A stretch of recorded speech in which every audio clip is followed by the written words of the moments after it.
Yeah, Mr. Ranjendra, you can start. Yes. Started.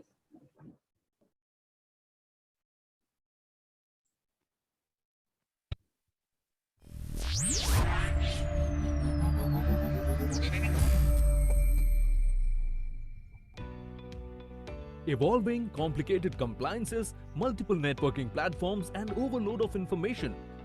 Doesn't it overwhelm you?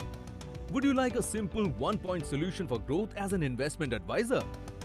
I started my financial advisory practice nearly 2 decades ago. Initially, it was fun being the leader. Thereafter, I started looking out for the community, which would help me set the best standards, figure out the way to scale up, and also ways to deal with the ever-changing regulation. It was challenging for investors to find genuine investment advisors. 2013 changed it all. SEBI introduced investment advisor regulations. However, it was still a lonely I job. want coffee a little late. It was I've a lonely job had to as there was no community to help us grow. At the same time, there was a need for a client-centric community, and that is when ARIA came into existence. ARIA's mission was to bring together a group of remarkable, ambitious investment advisors and build a sense of community to foster their growth, their emotional, mental, and financial well-being. ARIA has provided an efficient and systematic framework through interconnection between its members, initiating knowledge sessions and seminars. It's heartening that ARIA is the only association that's informative, enriching, and beneficial, both for the clients and for the advisors, only because it's the only community that is client-centric. We collectively spearheaded this movement with an ambitious vision for the future of investment advisors in India. We truly believe it's a great time to come together, lift each other up, build Practice Alpha, and make this world a better place. There's a heavy price to pay if you are not aware of the ever-changing amendments. However, being part of this wonderful community has made my life easier. The impact since ARIA's inception has been humbling. The intent now is to share life-transforming stories and reach out to more advisors seeking an opportunity for their growth. The intent is to advocate client-centric culture and scale the advisor's impact at an international level by adhering to global practices and code of ethics. The idea is to help investors with a holistic investment advice and establish as a registered investment advisor to be their only credible choice. And to make a difference in advisors' lives by leveraging the collective power of group, networking, and learning best practices. ARIA encourages new talent in advisory field, passionate women and men who want to create a meaningful, tangible change in the world. Since its inception, ARIA has conducted multiple knowledge events and associated with financial organizations across multiple cities in India. We are building a new vibrant culture. Industry stalwarts are coming together, and I feel it would be unfortunate if emerging and already established advisors miss this trend. Building my business, managing clients' behavior, hanging with like-minded advisors, and getting industry insights. I found all of it here at ARIA. Can you afford to stay out of ARIA? There are 1,300 SEBI registered RIAs. There is your choice. You can stay alone to face this fast evolving world, or you can join this vibrant community called ARIA. The choice is yours. Come, join this movement called ARIA.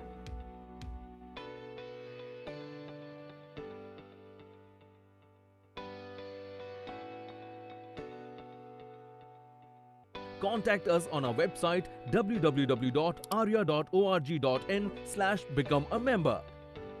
ARIA, join the movement.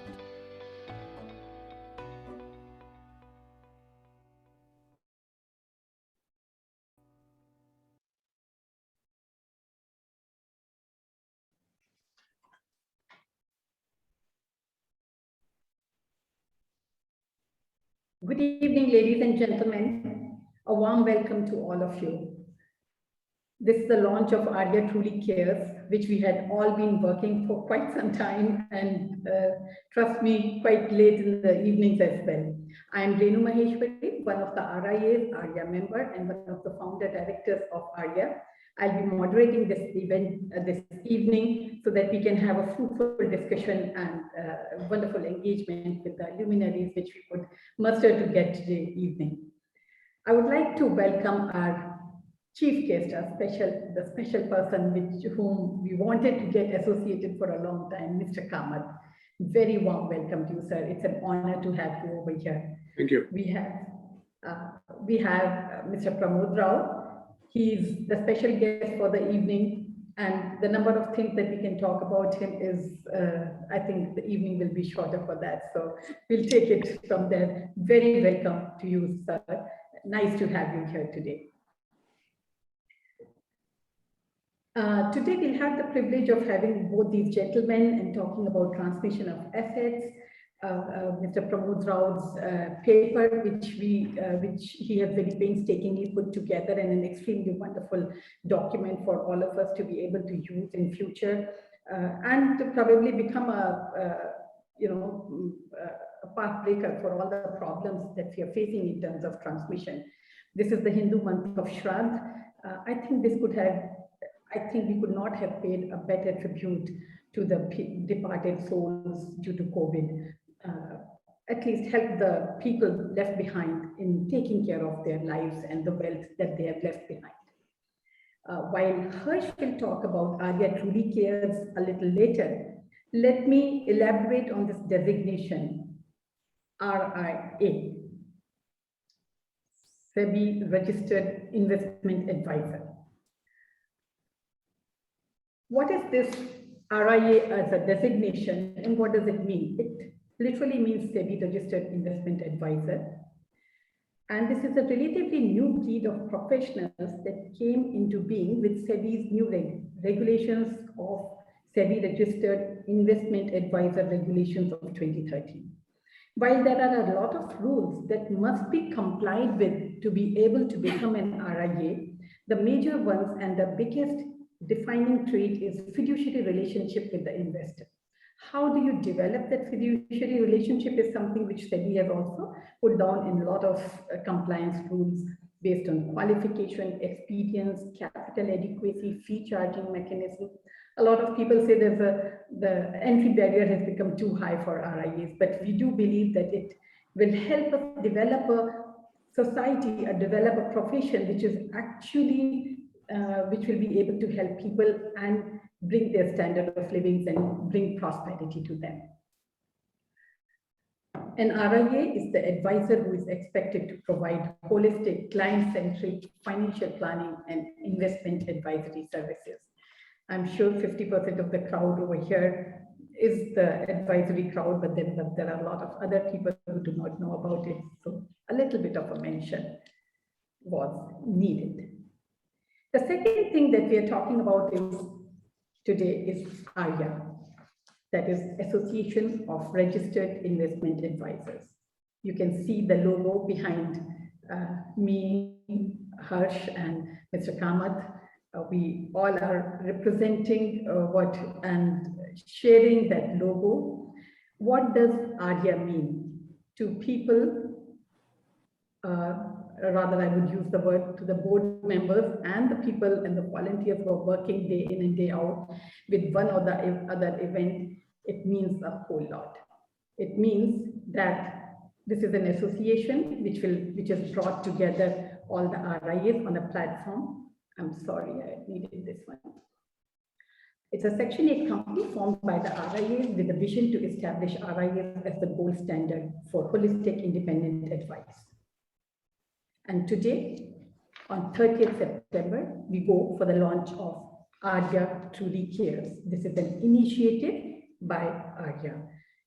Like I said, Harsh is going to talk about it later on. Harsh, I'm going to introduce you now formally. We all know you for a long time, yes, but to the crowd and to the audience today, I will have to introduce you in a slightly formal manner.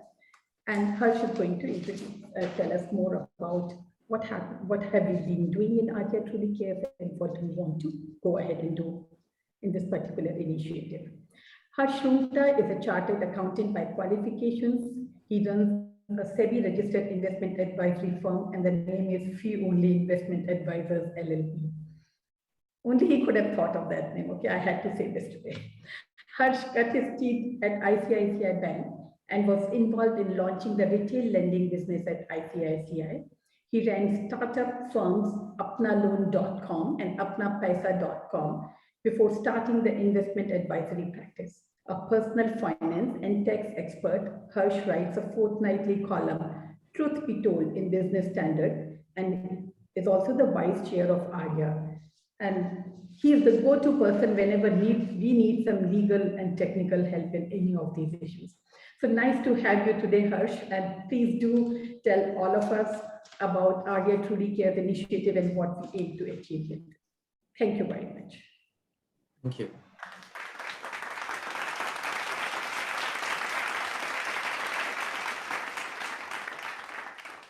So, thank you, Renu.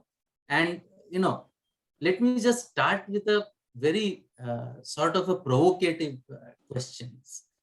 How many of you are going to die eventually? Okay, it's not as silly a question as it sounds. I mean, just cast your mind back 2 years. And did this thought ever cross your mind? It's only COVID-19 that has thrust mortality in our faces, that we have to think about it. Even us investment advisors, all these contingency plans that we made for our clients, the contingency fund for job losses, they are being used because people are have lost jobs. The insurance policies that they bought, those are being invoked because people lost lives or they became seriously ill. So in this background, when the board of ARIA, when we met under the chairmanship of Lovai Navlakhi, and we were brainstorming about what we can do to fulfill this collective responsibility that the investment advisory profession has to its members as well as to the members of the general public. We decided to start with our members first, find out how they were doing, check with them what we could do for them and, what we could do for the public at large. Out of these deep and, very, very rich personal conversations that the 10 of us board members had with the 150 members that we have, 2 clear needs emerged. The first need was to have a repository of information. In this, confusion and maze of forms, processes, procedures, one place where you could get official information from the websites of the banks themselves, of AMFI, of RBI, of SEBI, one place where you could get that. And that was one thing that we wanted to do, and other kinds of content as well. And second was some kind of a help desk to help the general public to sort of navigate through this information, even though it was put together, to navigate this information and help them help them with their queries that they would have on this. So the ARIA Truly Cares, the content on the website arose really from this need. I am going to share my screen now to just give you a sort of a flavor of what's already there on the website. So as you can see, there is quite a lot of information, primary information on transfer of assets, on the death of the holder. And you can see here that, about 29 different asset classes. We have the forms, the processes, the where do you need to submit them? All those things are already there. Plus, we have the links to 34 different banks, including 12 public sector banks and 22 private sector banks. And in a lot of them, the manual itself is there inside those links. So this is, official information all collated in one place on the processes towards the transfer of assets. The second, and again, some situation that's pretty unfortunate and pretty common is that if somebody dies, without really sharing financial details with his family, it's a situation, unfortunately, which is reasonably common in India, then based on our experiences, we have collated how you could reconstruct the financial records. I think Pramod, when he addresses us, may touch upon this, on how this process in a future scenario might be better managed. But as of today, these tools and experience sharing is quite helpful. The third part of information that I have here that has a deeply personal connection with me. In 2016, my then 83-year-old father, he suffered a massive stroke, and that left his bodily functions and even his cognition affected. Now, my father is a very punctilious person. His financial records were perfectly in order. His nominations were there. His will was there. And yet, prepared as he was, even he was not prepared for disability. We are blessed that his presence is there with us till today. But back in 2016, we really struggled to get access to the resources in his name to be used for his benefit. And some of those experiences and the experience of other members we have put here as resources for the general public to use in order to, how do you overcome if such a situation happens? But more importantly, how do you avoid having your family members in a situation like these? I'm not going to take you through the entire content, of course. The website address is being shared with you in the chat window. After this is over, I suggest you please have a look at this and do please give us back your comments.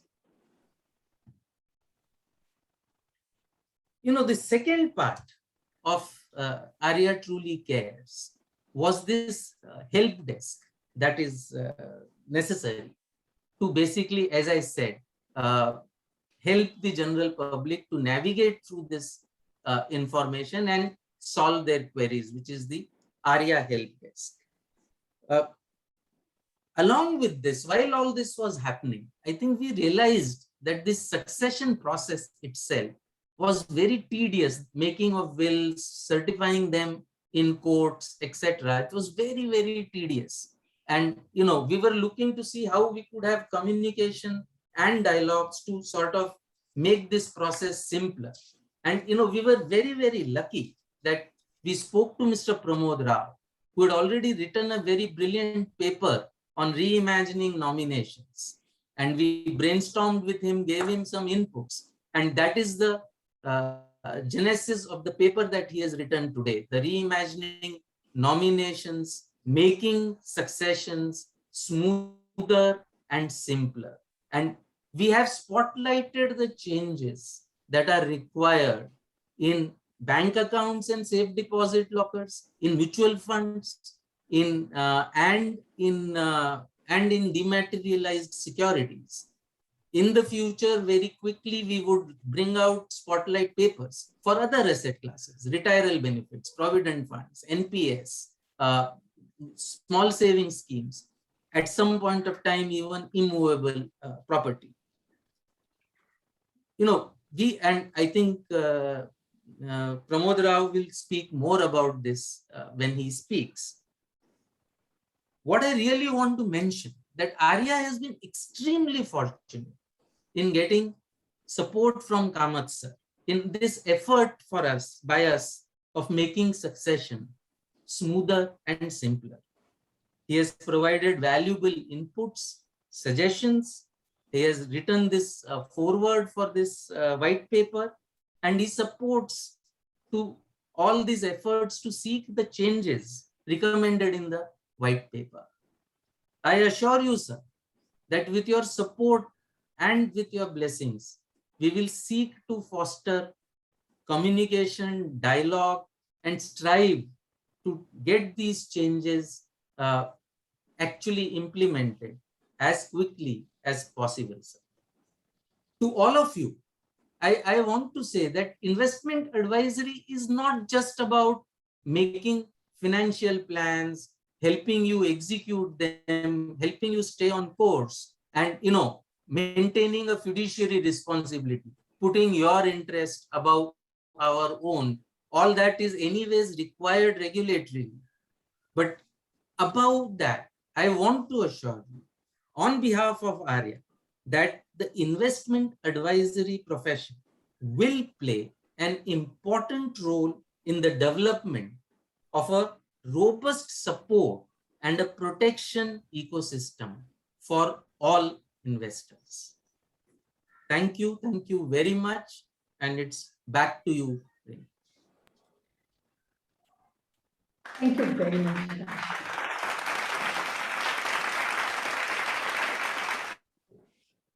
That was a great insight on the work that we are doing and the aspirations of ARIA towards our community. We would now like to hear a little from Mr. Kamath, but before we hear from him, I would like to give his formal introduction. I know he needs no introduction, and whatever I'm going to talk about or say is not needed. Nevertheless, it's a formality and I have to complete that. So give me a moment, sir, till I introduce you, and then I would like you to address us. Our today's guest of honor is Mr. Kamath, as I already mentioned. He is the former president of the New Development Bank set by BRICS countries. He led the bank from its founding in 2015 to 2020. Prior to that, he was chairman of ICICI Bank and Infosys Limited, two of India's largest companies.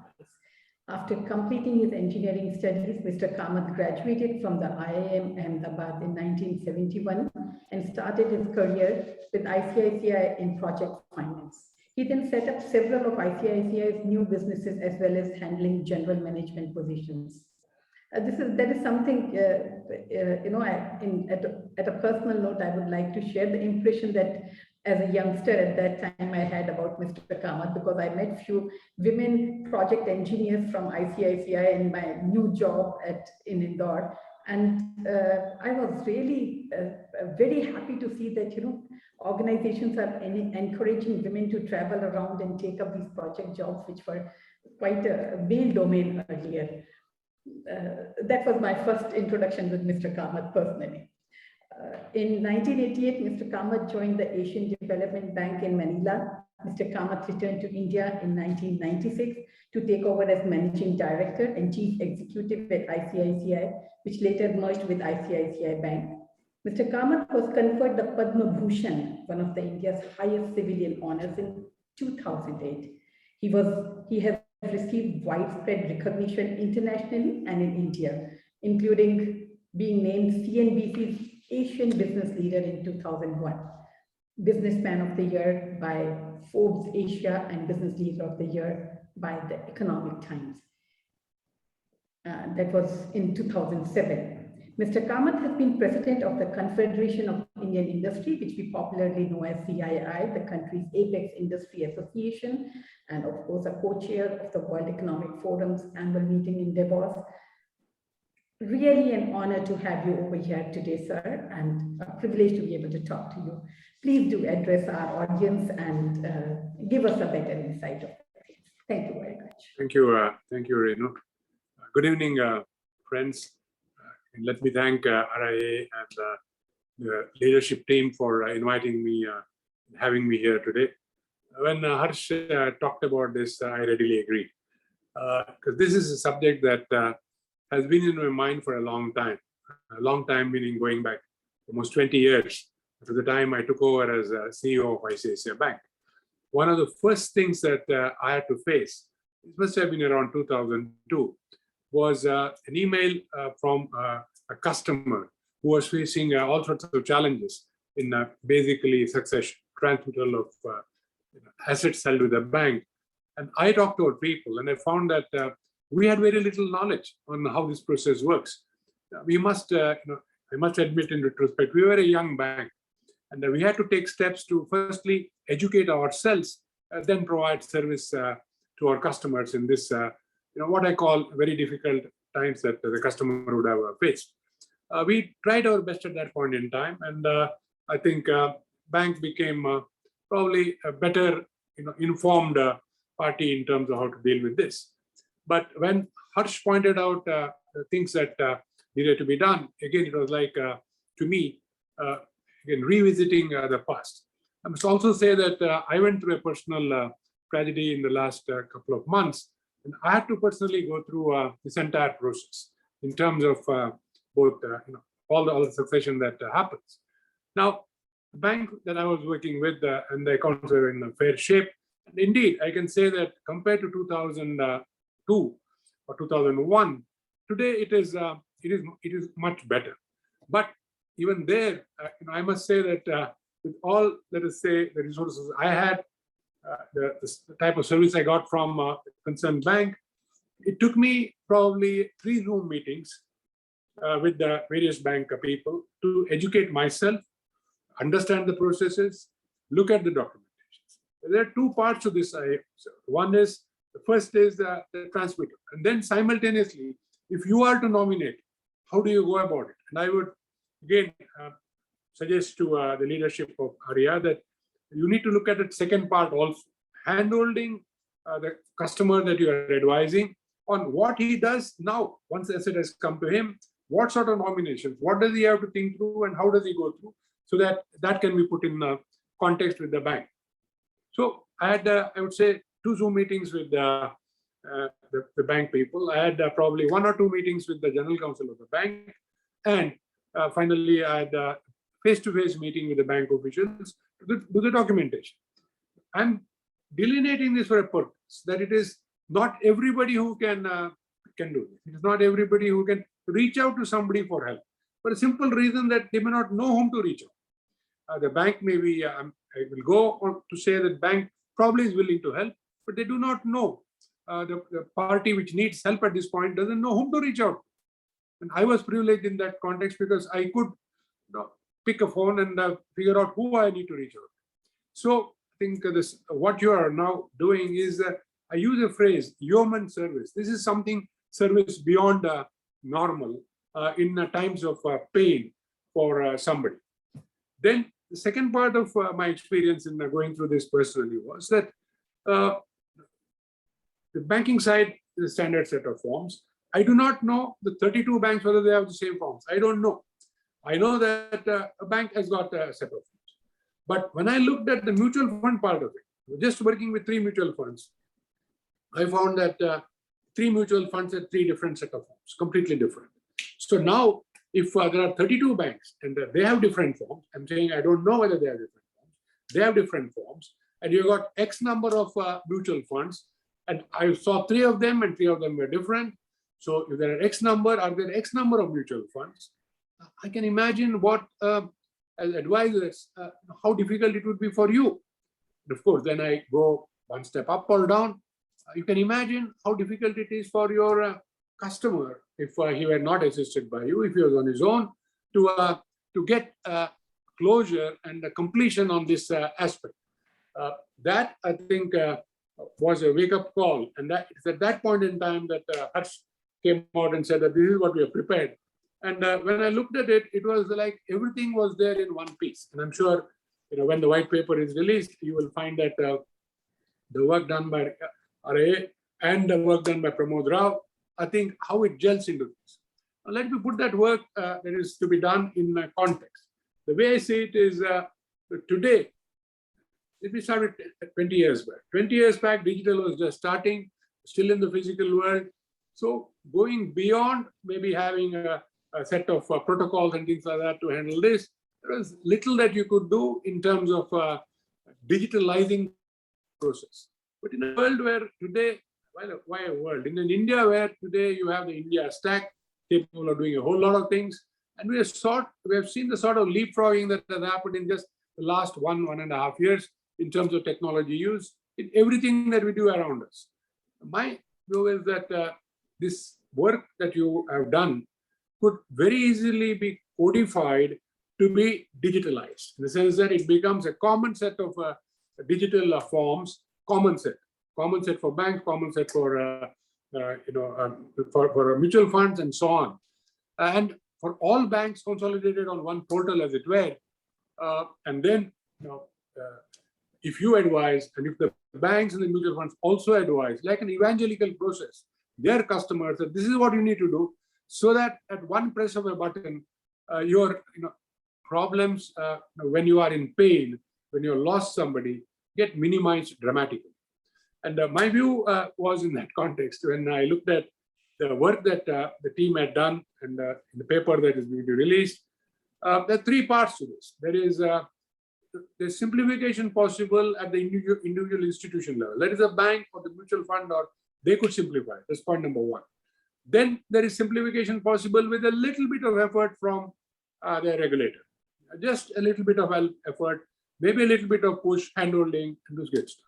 There are just one or two points which might need help from the government in terms of change that would be required. So what I see is that there is a whole lot of possibility in terms of what we are doing through incremental efforts.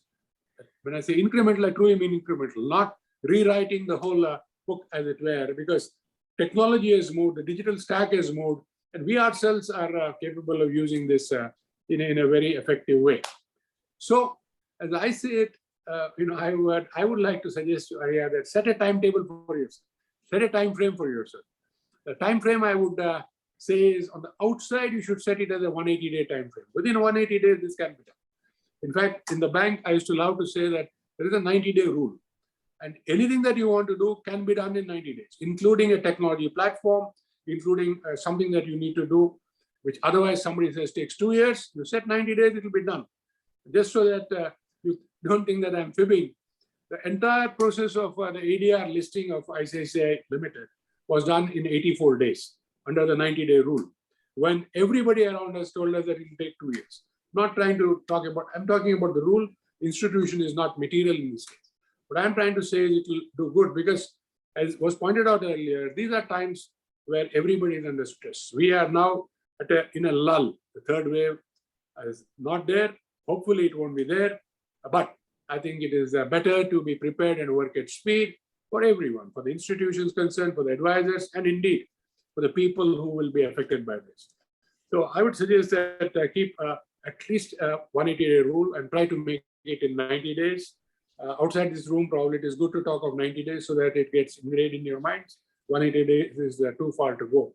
And I'm sure this will be done with the alignment from the regulators. On this issue, I am 100% sure the regulatory agencies, whichever they are, will be fully aligned with you.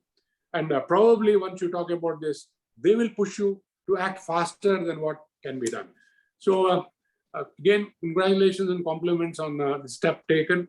And I'm sure that this will be something that will be looked back on as a major step taken in easing this whole process that one has, which is very painful after the event. Thank you very much for having me again, and I look forward to listening to Pramod when he takes us through in detail. Thank you all, and thank you, Renu.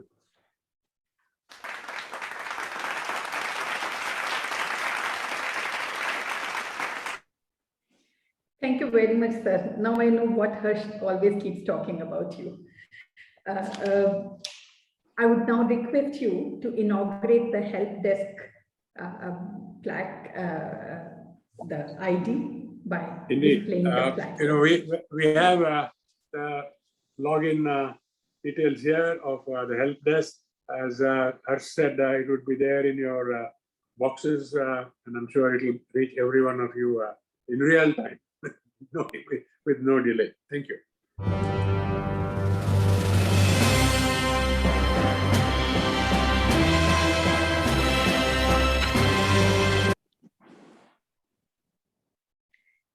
Friends, I hope you have all noted that email ID.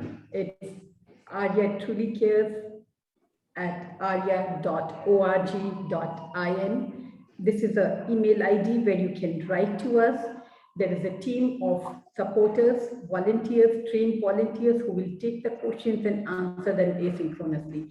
I would request all our audience over here to spread this ID, send it around to your friends, share it with your friends, family, anyone and everyone, so that they can make use of the whole painstakingly put together material that we have and the team who is more than eager to respond and help them out.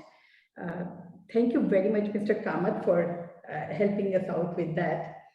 I would like to go to the next step now, and that is about releasing the paper that has been put together by Mr. Pramod Rao and ARIA team.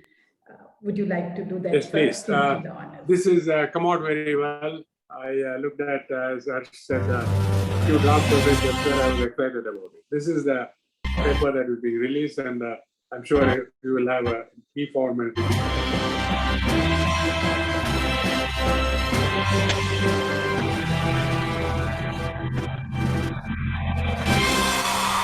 Thank you.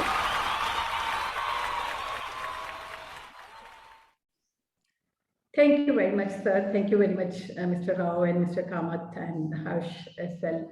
Of course, I've never seen a virtual launch. This is wonderful. I think we can do everything and anything virtually these days. I would like to now introduce Mr. Pramod Rao, and before he goes ahead and makes the presentation and talks about the wonderful paper that he has put together. Mr. Pramod Rao is the Group General Counsel with ICICI Bank and is a leading thinker on legal and governance matters. He is on board with various ICICI Group companies. Before taking up this prestigious position, he has been with Citibank, Indus Law at very senior levels. Mr. Pramod has been actively engaged with policymakers, the government, and the judiciary in various capacities and influenced the decisions. Online dispute resolution ecosystem, expedited projects, including Sahay and Sehmati ecosystem. He's associated with Indian Banks Association, with CII, and SEBI subcommittee for regulatory sandbox. Especially his work with all the regulators and the government. We have a bright hope about what Mr. Kamath has been mentioning about 180 days and 90 days. Really look forward to that. A BA LLB honors from National Law School of India, University, Bangalore of 1996 batch. Mr. Rao has been using his expertise for a good cause. He is here with us in his personal capacity. He has been participating and contributing to various law and regulatory reform initiatives of the government and regulators. We are glad to have him over here today and very happy to see him being associated with this initiative, ARIA Truly Cares. Ladies and gentlemen, Mr. Pramod Rao. Thank you. Thank you so much, Ms. Renu, and indeed to ARIA, to Harsh and Mr. Kamath. I think all of your encouragement gave me the impetus to write and rewrite this paper. To me, it is something which I should, say that my views are personal. I should say the culture and ethos of the organization that I'm part of. Truly, I think we believe in what is good for the and good for the bank should be visible in all respects. And I think these trying times, there has indeed been the bank struggling to both make sure that we met the needs of the customer and their families, while also balancing what were the requirements of the regulation and the laws. And it does appear difficult. And just to share a personal episode, a GC, a fellow lawyer, large financial institution, in fact, reached out to me for a transmission of what was held in a bank and demat account of a relative. And we had nomination, we could spot the nomination for the bank account, and that was therefore simpler. For the demat account, it just wasn't. And I could get both a measure of the disappointment, of the angst, and my own helplessness in not being able to, sort of address what was probably that family's moment. There was also a tragedy closer home. My own mother-in-law passed away, and I could watch my wife and her sister deal with their challenges, some of which are still not closed. And to me, all of it just meant that I wanted to take a closer look at this. And therefore, the opportunity that I got, I indeed jumped on with both feet.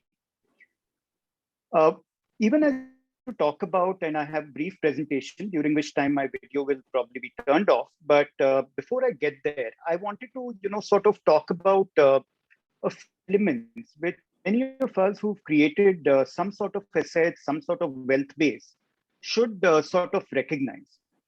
I think is that on death of an individual, with or without will, triggers the entire set of legal or judicial process. Right from a death certificate to seeing if probate is required when there is a will and tutor needs to be appointed. Or for that matter, when a person has died intestate, which without a will, getting to actually the court, to sort of then appoint an administrator and take things forward. All of it can be very, very daunting for successors who are coping with the loss, who are coping with probably,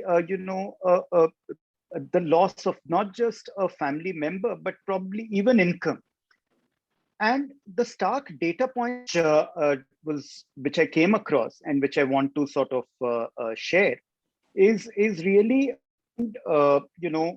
this particular aspect, I would say, is visible to me. One, that it takes approximately 8 months to obtain grant of probate court if it is uncontested. Between 6 to 9 years if it is contested. The time limit also depends if it is before the district court. The process of obtaining a letter of admission or succession certificate is again 6 to 9 months if it is contested. It is no wonder that, the same thing which we have heard often about the court process, Tariq, actually is something which the successors keep facing. And this is borne out even data that I recently looked up, both on pendency as well as, time to disposition. As you can see, it's the 6th and 7th year where actually the rate of disposition for testamentary matters is where, the may get disposed of. And that is the reality of what we all leave behind our successors to confront with is one of the challenges. I have a data point that I have come across, but before I get there, I thought I should equally call out that the Indian justice, so as to speak, has been the creation of nominations. It is something which has served for a large part in bypassing the judicial process. It ends up giving banks and financial institutions due discharge while serving the customers of their successors. Nomination facility, as I said, provide a level of relief. However, and that is what my analysis has been along with ARIA, is that this is a point in time view or status when the facilities were instituted and therefore require being relooked at afresh and with the needs of the consumers and the citizenry. Both the level and which I'm about to share is probably the other stark part about people who make wealth. This is the statistics of unclaimed funds that are in our system. And this is pre-COVID. The funds may have further expanded over a period of time. And what it simply reflected to me is this, that it is that we have worked hard, created wealth, but our successors and heirs don't even have a clue of. On the first set, when I talked about the courts and time it takes, at least we end up reconciling to that time and cost that the judicial process takes. On unclaimed funds, what it really means is that we don't even know. The hard work created all becomes out of reach and remains in those unclaimed funds. To me, there are a few that people can take. And really something which both Mr. Kamath alluded to, which Harsh mentioned. But to me, some of the things which I have seen and which have played out.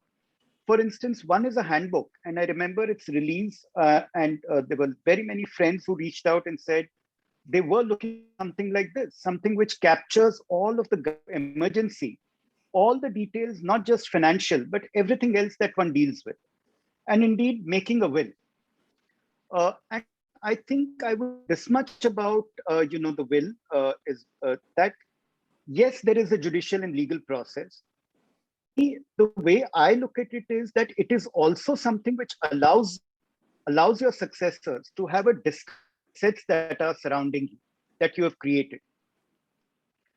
The other part, before I move forward, is also that many of us hesitate in having conversations with our loved ones, with our family members. These are conversations you need to have, whether it is directly amongst the family members, or for that matter, of ARIA or the RIAs or other trusted advisors that you have, on where are the assets, who's to receive what, whether the norm aligned, and the match is certainly the details for the family to move forward. To me, I would also tell you that there are things that I keep on across over matters that I'm involved with. For instance, here to me was addressing the overwhelmed jury and to help litigants. To me, reimagining nominations equally can harness what is Sehmati's ecosystem, which is another project that I've been involved with. And to me, there are use cases here, both in terms of being able to check the status of nominations, obtaining details of nominees, but equally probably to conduct reverse inquiries for finding the financial assets through nominee details. This can prevent the addition to unclaimed funds. Having said all this, to me, in the outline 3 key objectives in reimagining nominations. One is, of course, the convenience to financial consumers and their successors, due discharge of the financial services providers, and eliminating or reducing this to an overburdened judiciary. To me, nominations accompany all this and more. And really, when I have to talk about what I've ended up doing along with ARIA is to identify about 15 or measures, many of which are simplistic, but equally reflecting some of the challenges. Mr. Kamath mentioned about whether there is a uniform in the processes that banks follow. I would like to tell him no, not. And that's why we need both a uniform and simple process, simple forms. One of the things, again, I came across is that bank accounts, and this is by statute, permit only 1 nominee, whereas a DMAT or mutual fund can have as many as 3. The proposition I make is there be any number of that a financial consumer wants to specify. Similarly, DMAT accounts, while specify the percentage, it is at an account level. Having single level nomination would be wonderful. Successive nomination. So imagine a situation where my spouse and I perish in the same incident. And if she was nominee, it again clouds up what we actually want to reach our children. Ability to sort of put successive needs would solve for the situations. Only assets which can have, which don't currently allocation, which can be made amongst nominees. And again, the measure calls for making those also possible. Comprehensive e-nomination facilities. This doesn't require change in law or rule. This is something institutions can adopt on day itself, whether on mobile or whether on computer. Similarly, being able to complete or update KYC by the nominees, allow it right away. Equally, and this is again something which we have seen in COVID times, the incapacitated who might be in fact the breadwinners of the family and who access all of the financial assets for the family, if they are laid up, how does the family get access? So it recommends that if we can have nominees who can make that access also, or get that access to. Making nominations mandatory, centralized reporting of demises or incapacitation are things which again this paper outlines and recommends.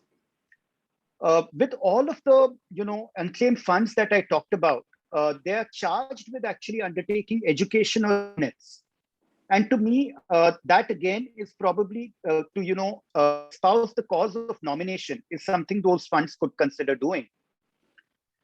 The legal reform, which is critical, is after attending to making sure that you can have multiple nominees, you can have percentage allocation, is allowing nominees to become owners, not remain trustees or custodians. And this is something I've consistently seen, that even if the statute says so, the courts end up reading it down because of the limitations of the nominees itself. Like I said, if a bank account has a single nominee, the courts would be loath to sort of say, let that be the. We've already made form in 2018, insurance policies, life insurance policies, allow immediate family members or spouses to become the complete legal and beneficial owners of what is paid out by the insurer. Extend this across the financial assets is a part of the recommendation that I make. In concluding remarks, I would like to say this. Many of us are quite blessed.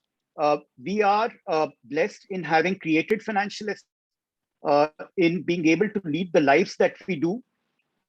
And when all of this has been enabled, what we should think about is our duty to the successors, to our heirs and the next generation, that we allow our assets to be both understood by them, to be discoverable by them, and that's divisible and available in the form that you would to specify, and in the form and that the successors need. Leaving the affairs in shambles is a disservice to them and everything that has been achieved by an individual. With that, let me stop and once again thank Harsh and indeed all of you for listening in. Thank you so much.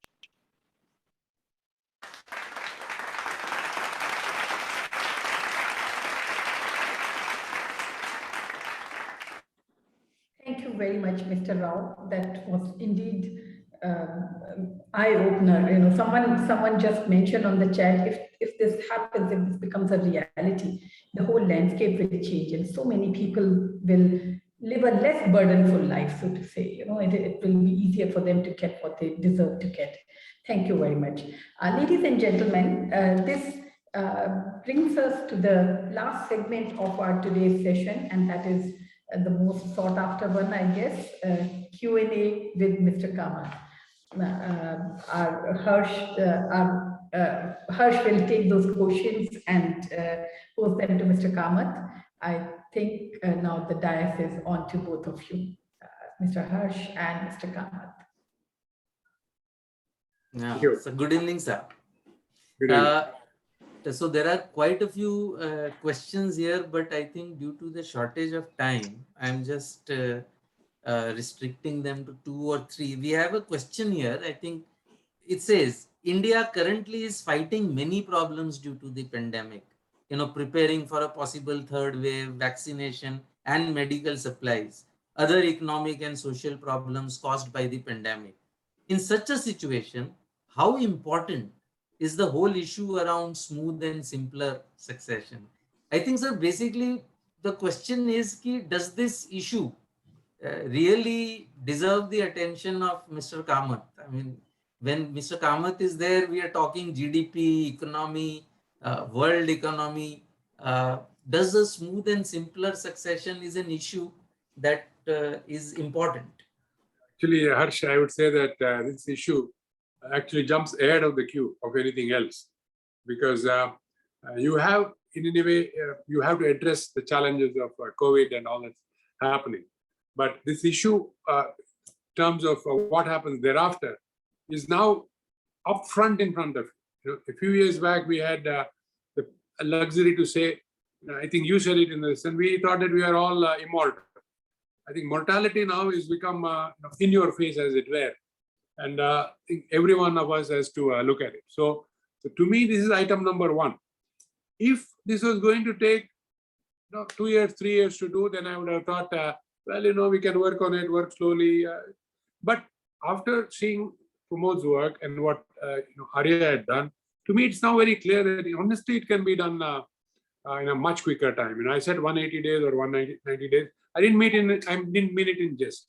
And I know that this is something that the regulator is going to actually push faster than you guys are pushing. So I would think that all of us are prepared and push it.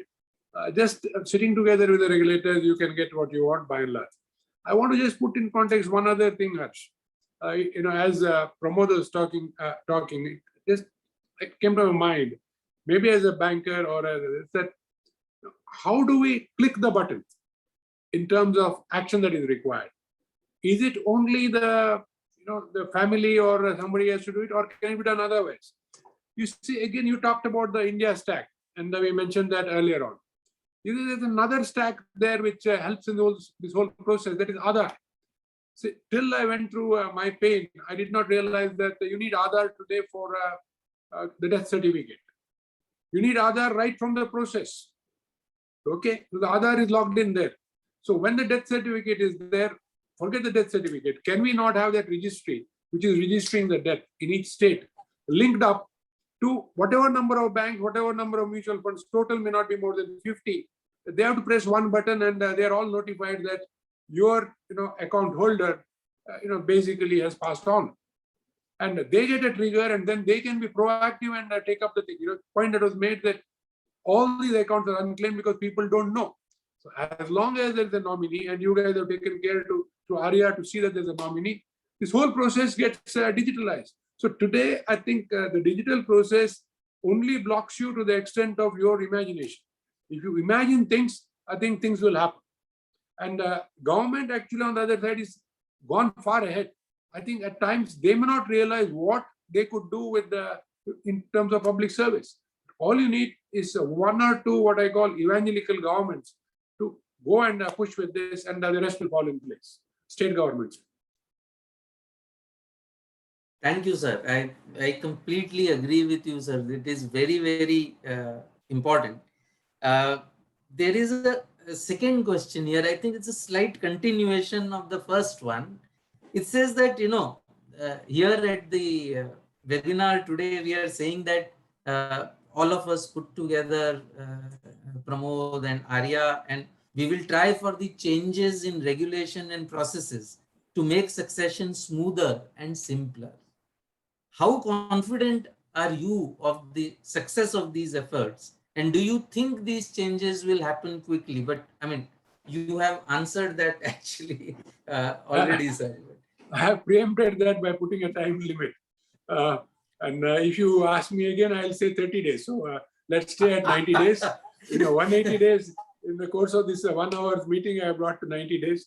So I think if we can do it in anything less than 180 days and 90 days in aspirational thing, it'll be great. But I think things are aligned now to push this. Sir, this does remind me of my days in ICICI, sir.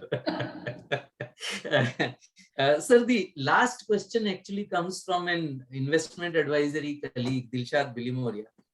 She has asked, over the years and particularly over the last 18 months, there have been many new investors who have commenced investing in the financial products. What role can investment advisors play in ensuring mindful decision making by these retail investors?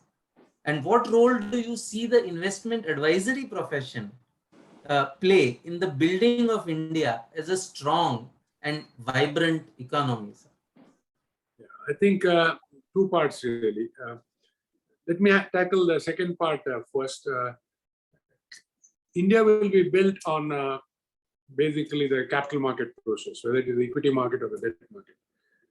Large parts of it, particularly project finance, infrastructure finance, and so on. So that mobilizing funds and advising on where to put your funds becomes critical in that context, particularly if it is to the mutual fund route to then invest, or through the share route to then invest, and so on. And indeed, as the nation grows, or the per capita income grows, or the overall GDP grows, the debt market is also going to grow at a significant speed. So you have a role in all these areas. So to me, that becomes a critical part of what you do. Tell me the first question again. So the first question was, what role can investment advisors play in ensuring mindful decision? Mindful decision. I think, again, a very important question. The key is mindfulness. A day trader is not mindful. He works on different premises. So you need to treat that category separately. If they are your clients, I'm sure you have a piece of advice for them. But I'm talking of people who are then investing, believing in what will create wealth for them. Again, I would like to say that at this point in time, certain sections of the economy are easier to understand. Earlier on, even those sections were difficult. For example, manufacturing. We might have had issues in the past, but now in a deleveraged world where things are on an even keel, people are more conscious of governance. I think you can probably set a path. So that covers a large part of the stock market as of today. The mindfulness is really required in two areas, I would think, which will be the fastest growing part of the economy, and that is the digital economy in particular, and things around that. Not necessarily fintech, it could be anything, any type of product which derives momentum from digital technologies. And you see sort of valuation that is happening. Of course, the customer is probably not going to listen to you fully, but if you can communicate what are really the pros and cons of investing into these assets, that is digital companies doing things based on digital, which could have a tremendous future, but also could have a tremendous fall because there are too many of them coming in with the same thing. No clear cash flow models. Even if you project 10 years, you can't figure out. A lot of things have to fall in place before the cash flow works out. I think a degree of caution is required here. And this is where I would say an informed investor is playing. And somebody jokingly told me when I mentioned this word informed investor earlier in the day, that are you sure those investors are informed? That is, we are talking of the PE funds and so on and so forth. I think a relevant point. And one thing, again, the lay investor is not understanding this. Let us say a company with a top line of 500 crores is now aiming at probably a listing at 6 billion or 7 billion US dollars, and probably has the gumption to say that my true value is higher than that. Now, this is where mindfulness to the extreme has to be exercised, and you will have to take the customer through what could be the challenges. This company does well, we will celebrate, but what could be the challenge for a lay investor? The key here is, again, to probably understand and then put in context, how much have the existing shareholders put in as cash? Forget the valuation. How much have they put in as cash? Forget the losses this company recorded. Forget its top line. How much did they actually put in as cash? And what are their expectations? So you could have a situation where the total amount put in is 20%, and they want to go in for a valuation which is 5x, and they want to release 20%. Now, they are put in 20% cash, they will have 80% of the economics. The new guy coming in, your client, will have put in 20% of the cash, same as these guys, and only 20% of the economics. Now, these, I think the layperson doesn't understand. He's just looking at what could be the listing price and where will I go. He's not understanding is that there could be a downside. So I truly appreciate this question, because this is a question in mindfulness. He has to be mindful, and handholding, your handholding is required to make him mindful. Like to say that when you are breathing, the breathing exercises are being done, you need to be mindful, but then you need somebody to tell you how to breathe and how to be mindful about breathing and the whole process. Very well taken. Thank you, sir. I think this is a great message for all the young investment advisory professionals that we have here and who will listen to this later. That what we do for our clients is an extremely important part of how India will become strong and vibrant, stronger and more vibrant than we are. And I'm getting frantic. We wish we could ask you more questions, sir, but we're getting frantic signs there. So I think we will have to let you go for now. And it's back to Renu. Thank you, Harsh. We have ended at 6 o'clock on the dot, incidentally. That's right, sir. We still have the thank you to do, sir. Thank you. Thank you very much, Mr. Kamath and Mr. Pramod, for sharing all the insights. It was a wonderful session. While Harsh gave the genesis of what we are doing and how we reach there, the insights by Mr. Kamath was undoubtedly very, very useful for all of us. Apart from that, we can see that there's a common pain running through all the three of you. All the three speakers spoke about the common pain. We all as advisors also see this pain in with our clients as a, while we are working with COVID videos and all. But what was the brighter thing today was definitely, sir, your 180-day and 90-day target. It seems that, light is in sight, it doesn't seem like the end of like a dark tunnel, which is what we were feeling earlier when we were discussing, oh, is this possible? Can we ever think about it? Can it be done? So that's, I think you have given us a very big ray of hope in this whole issue. Thank you very much for that. And ladies and gentlemen, I think I cannot thank our guests enough for the insights they have given and the time they have taken out for us today. But also your presence. Everyone has come forward in large numbers. It has encouraged us, given us all a great, much bigger energy to go out and do what we wanted to do with this whole initiative. On behalf of ARIA 2D Committee and ARIA Board, I thank all the members and guests. Special thanks to the media and Good Edge PR agency, who really helped us a lot in putting this whole thing together, and especially online. We need the support of the whole media for this effort. Please go out, please do talk about this initiative so the work that we're trying to do can get some results for us. Thank you, Mr. Rajendran, for helping us with this complicated Zoom settings and making this virtual launch seem so easy. I am not thanking anyone in our board and our committee because we are all there together and we've all been putting in this work together. But yes, I do have to thank Colin. She runs the show. Helps us, her presence has made us all more productive. Thank you very much, sir. It was wonderful to have both of you over here today and hope to see some great improvements. Thank you very much. Thank you.